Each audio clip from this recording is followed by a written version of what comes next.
Oke, selamat malam semuanya. Ya, ini F-Talk edisi 29 Juni 2022.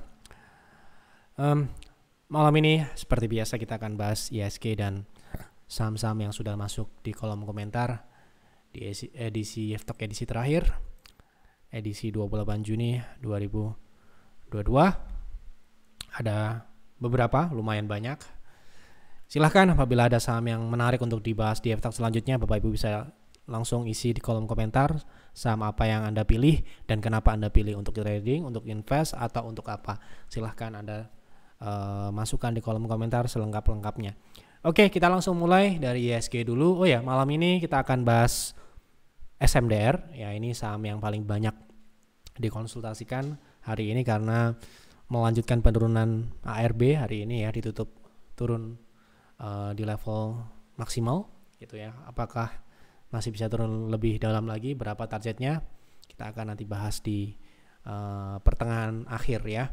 Oke, kita bahas terlebih dahulu IHSG yang hari ini melanjutkan pelemahan yang pelemahan kali ini terlihat sedikit kurang cukup bagus kalau kita lihat dari sisi teknikal, karena hari ini meskipun masih berada di area konsolidasi ya. Di sini judulnya adalah untuk minggu ini volatilitas melandai dan IHSG konsolidasi dengan support di 6.950, penutupan perdagangan hari ini di 6940-an, jadi tepat di support pertama, jadi berada di support konsolidasi. Support keduanya ada di 6.887. Nah, penutupan sore ini ya, hari ini menunjukkan lemahnya ya, masih cukup lemah, dan sepertinya secara teknikal kalau kita perhatikan MACD kondisinya dari mendatar mulai mengarah ke bawah. Nah, ini yang perlu kita waspadai ya gitu. Jadi sementara ini kita di PTR pun masih menjaga cash di atas 50 PV. Jadi memang meskipun IHSG kemarin sempat cukup membaik, namun kita tetap trading tapi dengan porsi yang relatif aman sesuai dengan kondisinya ya. Nah, potensinya untuk besok kemungkinan dengan penutupan sore hari ini yang kurang terlalu baik. Kalau tidak salah penutupan sore hari ini terjadi gap down ya, ini kurang terlalu baik ya. Meskipun besok ada rebound, tapi candle yang terbentuk kurang terlalu bagus. Jadi mungkin saja besok pergerakannya masih akan mix naik dan turun, tapi kecenderungannya mengarah ke support kedua yaitu di 6.887. Sementara ini IHSG sudah mematahkan tren minor naik yang dibentuk selama beberapa minggu terakhir ini ya, dan ini potensinya adalah berarti akan konsolidasi sampai dengan support 6.880-an.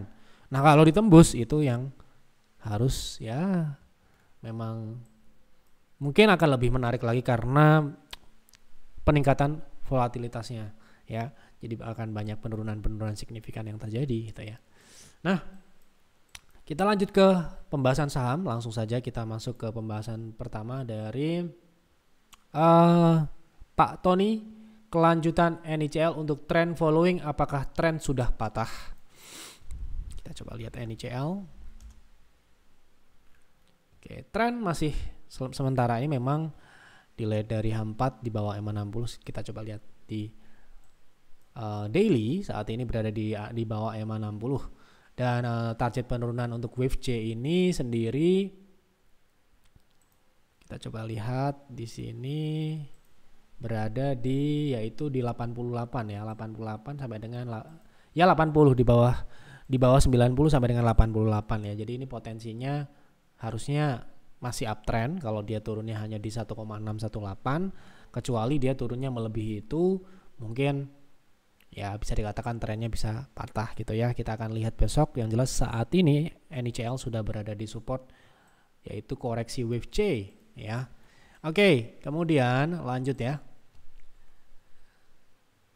Dari Bu Haryanti, mohon dibahas saham ESES, apakah menarik untuk dicicil atau dibeli sampai akhir tahun berhubung harganya terkoreksi cukup dalam, bagaimana dengan fundamentalnya? Kita coba lihat ESES saat ini downtrend ya, jelas downtrend. Kalau akhir tahun kita lihat pada perdagangan sebelumnya ya. Dari kondisi monthly saat ini SS memang sudah cukup signifikan, namun kita coba cek fundamentalnya dulu, karena pertanyaannya kalau tidak salah ada fundamentalnya. Bagaimana fundamentalnya? Apakah penurunan harga saham ini dilandasi oleh turunnya kinerja? Kita coba lihat kuartal pertama 2022, revenue 1,63, berarti ada penurunan tipis ya dari kuartal 2021 kuartal 1. Kemudian untuk bottom line 153 miliar di tahun 2022 kuartal 1, kemudian turun ya, ada penurunan kinerja. Namun kelihatannya penurunan ini tidak terlalu signifikan. Dan mungkin penurunannya juga disebabkan oleh lemahnya rupiah juga, karena kalau tidak salah beberapa produk dari SS sendiri memang impor. Ya, silahkan dicek lagi, saya hanya baca sepintas, kelihatan kinerjanya menurun, tapi menurunnya memang terlihat sangat signifikan untuk harga sahamnya.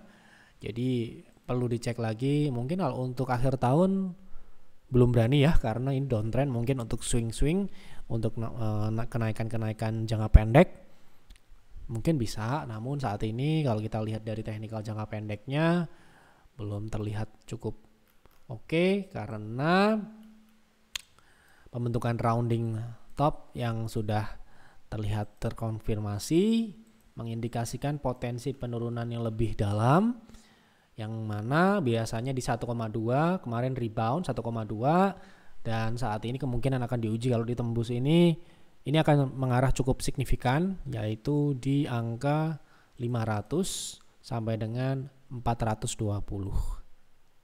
Kalau saya pribadi melihat kondisi seperti ini, masih downtrend seperti ini, ya belum berani sampai dengan munculnya indikasi reversal, baik itu untuk swing trade, pullback, ya kita tergantung. Kalau misalkan tujuannya untuk hold sampai akhir tahun, belum kelihatan untuk menarik untuk saat ini karena harganya masih turun. Ya, karena saham itu terkadang bisa reversal bulan-bulan akhir sampai Agustus, September atau kapan, dan saat ini masih belum terjadi sampai dengan bulan Juni ini. Jadi ya kita akan lihat mungkin pergerakan penurunannya, pengujian di 720 ini apakah bertahan atau tidak. Kalau tidak bertahan ya tinggal ditunggu saja di harga yang lebih rendah lagi. Yang jelas kalau Anda berminat ya dipantau saja sampai dengan munculnya sebuah indikasi dia pullback atau reversal kalau Anda ingin trend following. Ya karena sekarang ini belum, spekulasi pun belum berani kalau saya sekarang ini. Kira-kira begitu ya untuk SS sendiri, masih downtrend. Baiknya dilihat dulu, diamati dulu. Jangan menangkap pisau jatuh. Karena masih banyak saham yang lain yang mungkin kondisinya saat ini lebih menarik, gitu ya. Kecuali memang Anda sangat ingin beli saham ini dan tidak mau saham yang lain. Ya, itu beda lagi. Kan kita membeli karena adanya potensi, karena ini belum ada potensi. Kalau saya ya mungkin akan melirik saham yang lain sembari melihat-lihat pergerakan atau perkembangan dari S Hardware atau saham-saham yang lain yang mungkin belum layak untuk dibeli. Kalau buat saya belum. Meskipun mungkin terlihat harganya sudah sangat turun. Bisa turun lebih dalam lagi? Bisa. Begitu kira-kira Bu Haryanti. Semoga ya silahkan dianalisa lagi. Semoga bisa memberikan pandangan. Pak Budi mohon dibantu analisa saham CAS untuk investing. Coba kita lihat.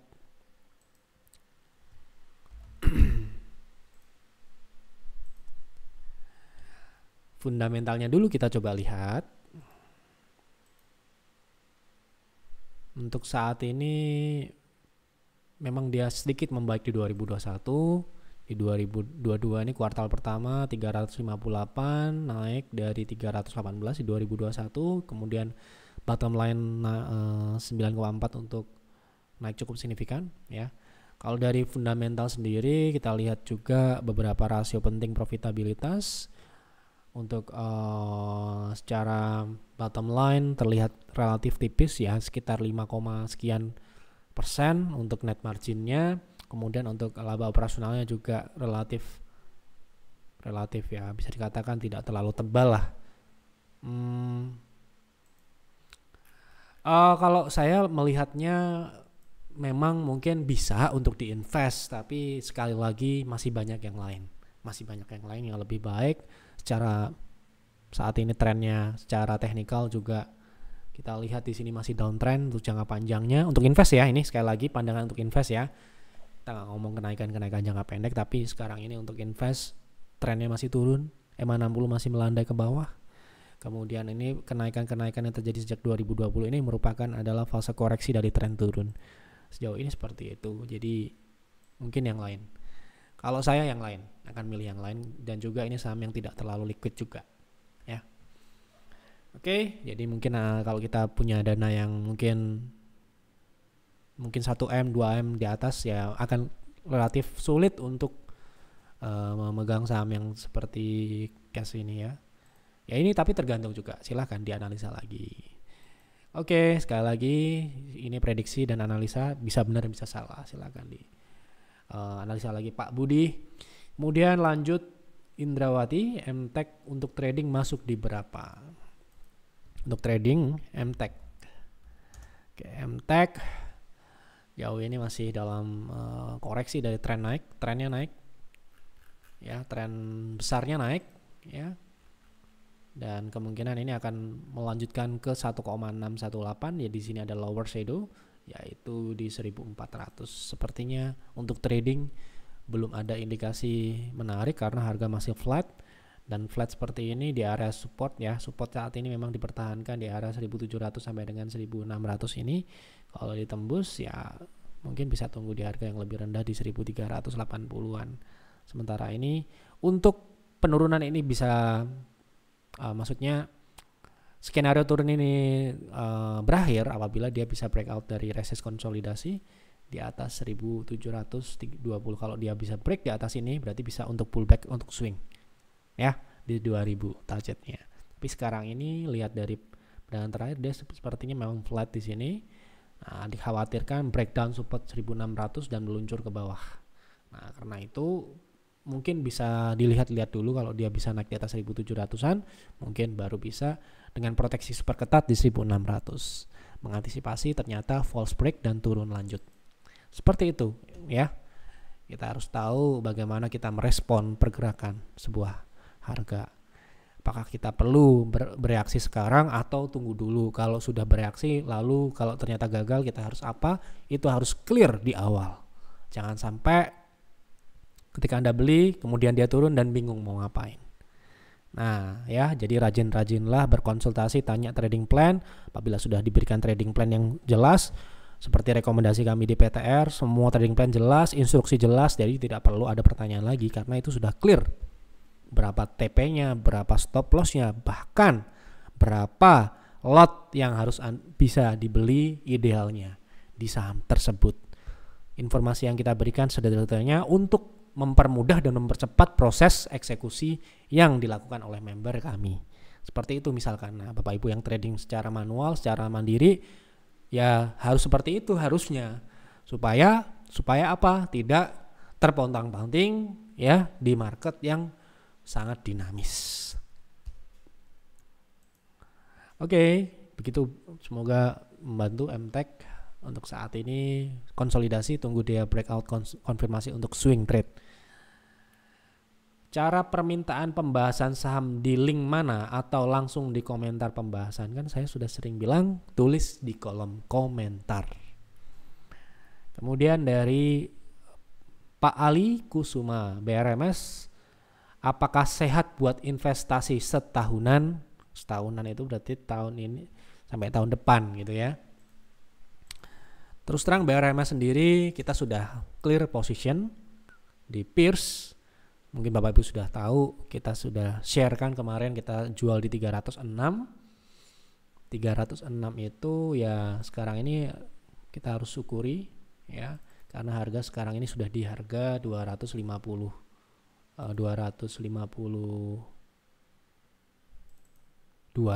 artinya harga sudah jauh turun ke bawah ya sebentar ini ya. Jadi ini ya BRMS sendiri menurut kami secara fundamental memang sudah membaik dibandingkan tahun-tahun sebelum-sebelumnya. 3 tahun terakhir ini, inilah kenapa alasan kami di bulan Februari yang lalu melakukan investasi di saham ini, karena memang secara fundamental sudah mulai membaik sejak 2019, 2020, 2021 sudah mulai mengalami perbaikan kinerja, sehingga kami berani berinvestasi di saham ini walaupun memang kita tidak akan investasi panjang karena ini adalah cyclical. Dan kita harus melihat ini ya hanya short term aja gitu ya. Dan kalau untuk tahun depan mungkin masih akan untuk saham pertambangan, batu bara, kemudian saham mineral seperti nikel, timah dan sebagainya itu mungkin akan masih menarik ya sampai dengan beberapa tahun ke depan selama ya isu-isu yang saat ini terjadi, komoditas masih bergerak naik, ya kemungkinan saham-saham seperti BRMS dan saudara-saudaranya mungkin masih akan bergerak ke atas, meskipun dalam jangka pendek tentu saja ada penurunan-penurunan. Namun kami memutuskan untuk melakukan take profit kemarin karena memang sudah berada di target yang kami pasang, bahkan sudah lebih gitu ya. Jadi targetnya yang kami pasang di BRMS sendiri adalah 280 dan sudah tercapai ya. Ini adalah stock picknya, jadi harus dibuka dulu. Kemarin sudah kita bahas terkait BRMS ini, bagaimana kami melakukan penjualan, kenapa kita jual, karena memang sudah mencapai target ketiga dalam kurun waktu ini bulan Februari 2022 ya. Jadi ini untuk rekomendasi untuk peer saja. Saat ini secara fundamental menurut kami pertumbuhannya sangat baik, masih cukup sehat. Kalau misalkan kita lihat dari kuartal pertama 2022 juga sudah rilis, sepertinya lebih baik dari 2021. Jadi ya sebenarnya ini masih dalam koreksi-koreksi teknikal gitu ya. Mungkin dia masih bisa naik lagi ke angka 300-an dalam jangka pendek menengah ya. Ingat ya, ini saham cyclical, jadi Anda harus tahu, dan ini juga memiliki historis yang cukup jelas. Dia pernah downtrend dan tidur di 50, Anda konsekuensinya seperti itu, harus disiplin juga walaupun invest, harus berhati-hati gitu ya. Jadi kalau untuk saat ini mungkin target turun jangka pendeknya, kami belum ada rencana untuk melakukan buyback di saham BRMS ini karena memang portofolio kami sudah saat ini dalam kondisi yang relatif sudah berada di tahap optimal investasi kita. Jadi kita ingin menjaga cash, jadi mungkin kita tidak akan buyback, tapi apabila ada member yang ingin melakukan reakumulasi, kita akan bantu di konsultasi supaya nanti bisa didapat di harga yang lebih rendah. Dan ini ya, jadi BRMS ini kita kemarin jual di terakhir di 300, sebentar ya, di 380 ini bukan yang terakhir ini BRMS di tanggal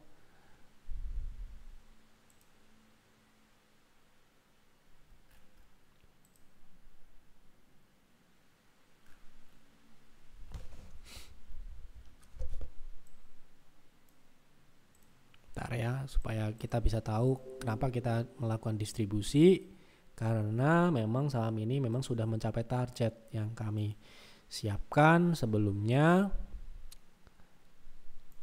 Ya ini ya, terakhir kita melakukan distribusi tanggal 16 Juni di harga 306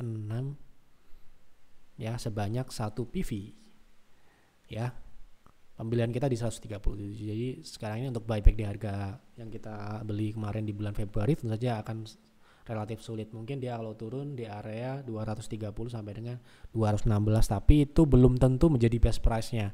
Lagi-lagi ini investing, jadi nggak sama dengan trading ya gitu. Nah ini sekarang ini secara weekly dia masih mengarah ke retest ke support terdekat. Jadi teknikal ini koreksinya masih bersifat minor ya. Dan penurunan kemarin saya lihat juga dalam volume yang relatif kecil. Jadi mungkin dia masih bisa naik lagi ke 280 atau 300 gitu. Untuk beli buat kami sudah cukup premium harga sahamnya saat ini. Tapi bukan berarti tidak bisa naik lagi gitu. Risknya sudah lumayan tinggi. Oke, begitu kira-kira. Mohon maaf agak sedikit panjang. Kita masuk ke pembahasan. dari siapa ini nggak tahu, prospek BGTG dan agro nyangkut. Waduh, kita ambil BGTG ya. Jadi BGTG ini masih downtrend dan kemarin bahkan dia pullback hanya di nggak nyampe EMA 60. Sekarang ini proses menuju sepertinya ke 100, ke bawah 100. Jadi kemungkinan akan nyangkut lebih dalam.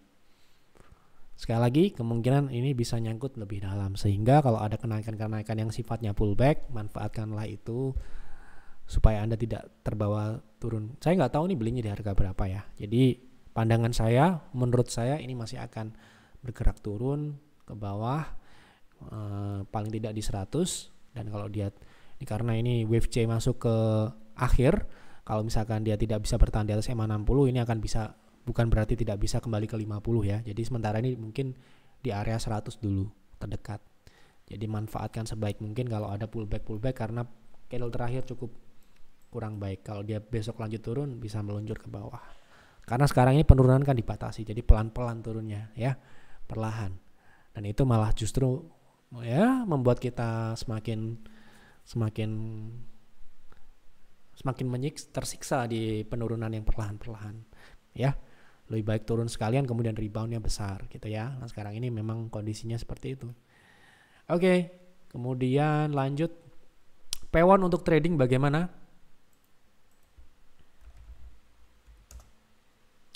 P1 saat ini sementara ini masih bergerak mengarah ke bawah dengan adanya lower shadow di 450 untuk trading. Kalau dia tidak bisa kembali di atas EMA 60 di atas 500, sementara ini kurang terlalu baik ya. Karena dia masih dalam kecenderungan turun atau konsolidasi di rentang yang cukup lebar. Kalau kita lihat konsolidasinya di area 600 sampai dengan 580 untuk resist dan supportnya di 430 sampai dengan 400. Jadi dia akan bergerak di sini-sini aja. Bagusnya dia bisa balik di 500 lagi untuk swing ke resist konsolidasi, yaitu di 580 sampai dengan 600. Begitu untuk P1. Lanjut ke saham berikutnya. Saham buka untuk trading bagaimana? Saham buka untuk trading masih bergerak ke bawah.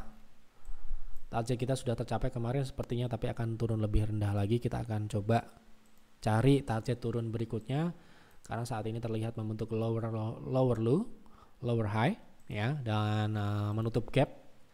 Sepertinya ada gap di 258 ini. Kalau dia turun lebih dalam dari situ berarti di saham buka akan turun lebih lanjut ke 1,2 yaitu di 220. Jadi mungkin ada pilihan yang lebih baik lagi saat ini. Sementara ini belum, karena dia masih mengarah turun. Untuk swing pun belum ya. Oke, kita lanjut ke SMDR, pembahasan yang sebenarnya kita sudah bahas di F-Talk edisi 26 Juni, kemudian di edisi 27 Juni kita sudah bahas semua ya. Jadi ini 27 Juni ini dia pullback dan kita sudah informasikan target turunnya di edisi 26. Setelah pullback kemarin, bahkan target pullbacknya belum tercapai sempurna, dia lanjutkan penurunan. Dia hanya naik di 0,23 di 3180. Berarti ini akan mengarah ke 2600 sesuai dengan target yang sudah kita pasang di edisi 26 Juni. Jadi kenaikan kemarin kalau tidak salah ada yang berkonsultasi punya modal di 3000-an di edisi sebelumnya. Dan waktu itu kita bahas dia sedang pullback ya ke angka 3000-an, yaitu mungkin adalah kesempatan yang tepat untuk take profit atau untuk mengurangi posisi kalau belinya terlalu banyak, karena masih bisa beli di harga yang lebih rendah dari harga pembelian sebelumnya gitu ya. Dan ada banyak sekali konsultasi terkait SMDR ini, dan yang kami sarankan tetap menunggu di bawah 2600 dan bahkan bukan tidak mungkin dia bisa lebih dalam dari situ. Karena kalau kita lihat jangka panjangnya memang sudah naik sangat tinggi, dan pun ini memang masih uptrend dalam jangka panjang, tapi dalam jangka pendek dia bisa turun cukup signifikan karena kenaikannya yang sudah cukup tinggi. Di bawah di 2000 ada gap juga. Jadi itu harus diantisipasi kalau belinya terlalu tinggi. Jangan sampai ternyata dia turun lebih dalam dari target turun yang ini yang kita pasang ini target yang ideal, bukan target yang sadis. Kalau sadis ya bisa lebih dalam dari situ gitu loh. Jadi kita wajari kenapa SMDR ini turun cukup signifikan karena memang sudah naik cukup tinggi. Ya, gitu. Oke, semoga Yeftalk malam ini dapat memberikan manfaat untuk Bapak Ibu semua. Semoga Yeftalk juga dapat mengedukasi Bapak Ibu yang mungkin baru belajar, baru memulai melakukan trading dan investasi saham. Semoga Yeftalk ini menjadi sebagai media, karena kami tidak memberikan teori, kami memberikan beberapa praktek. Secara praktek kita sharingkan di Yeftalk malam ini dan di Yeftalk sebelumnya gitu ya. Jangan lupa untuk tulis di kolom komentar saham apa yang menarik untuk dibahas di Yeftalk selanjutnya. Dukung kami dengan klik like, dengan subscribe apabila Anda belum subscribe, dan juga boleh di-share ke teman-teman Bapak Ibu yang juga trading dan investasi saham. Mohon maaf apabila ada kekurangan dalam penyampaian Yeftalk malam ini, semoga dapat dimaklumi. Selamat malam dan sampai jumpa di Yeftalk selanjutnya.